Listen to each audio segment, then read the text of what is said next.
মানে অনেক বড় কিছু তোমার সাথে কিছু হয়েছে কি এটা নিয়ে? হ্যাঁ হ্যাঁ, মানে দেখো একটা ইন্ডাস্ট্রিতে একটু এত শেয়ার দিনের, করতে পারবে, আমার দর্শকরা একটু বুঝবে অ্যাটলিস্ট কি হ্যাঁ এক্স্যাক্ট। মানে আমি একটা কাজ করতে গেছিলাম, ওকে সেখানে আমাকে বলা হয়েছিল যে হিরো আছে ওকে আহ, সে চাইছে যে পোস্টারে তুমি থাকবে না, তারই শুধু পোস্টার থাকবে। ওকে তো I said okay fine, no problem. Okay then যখন স্ক্রিপ্ট শুনলাম ফার্স্ট ডে, স্ক্রিপ্টে আমার রোল যথেষ্ট ছিল, কিন্তু আবার 10 দিন বাদে যখন স্ক্রিপ্টটা শুনলাম তখন আমার ওখানে কিছুই নেই, মানে সবই শুধু হিরোরই শুনে যাচ্ছি আমি। ওকে ঠিক আছে, তো আমি যখন জিজ্ঞেস করলাম বললো না না আসছে আসছে আসছে।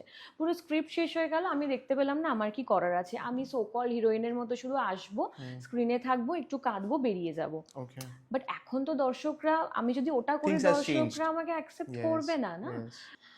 আমি সেটা মেনে নেওয়ার পরও আবার যখন শুটিং শুরু হতে যাবে তখন শুনলাম আমাকে নাকি বাদই দিয়ে দিয়েছে। হোয়াট?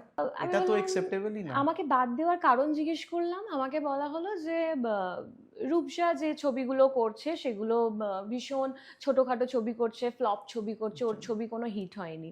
জাস্ট আচ্ছা, মানে প্রজেক্ট স্টার্ট হবে আর তোমাকে ওখান আমাকে থেকেই বাদ বাদ দিয়ে দিয়ে দিল। দিয়েছে। আমাকে বললো কেন, না আমি অনেক ছোট ডিরেক্টরের সাথে কাজ করেছি, আমি ছোট প্রোডাকশনে কাজ করেছি, সেই জন্য না আমার ছবি হিট হয় না, আমার ছবি চলে না, সেই জন্য বাদ But দিয়ে this is দিয়েছে। completely unethical, don't you think so? Exactly.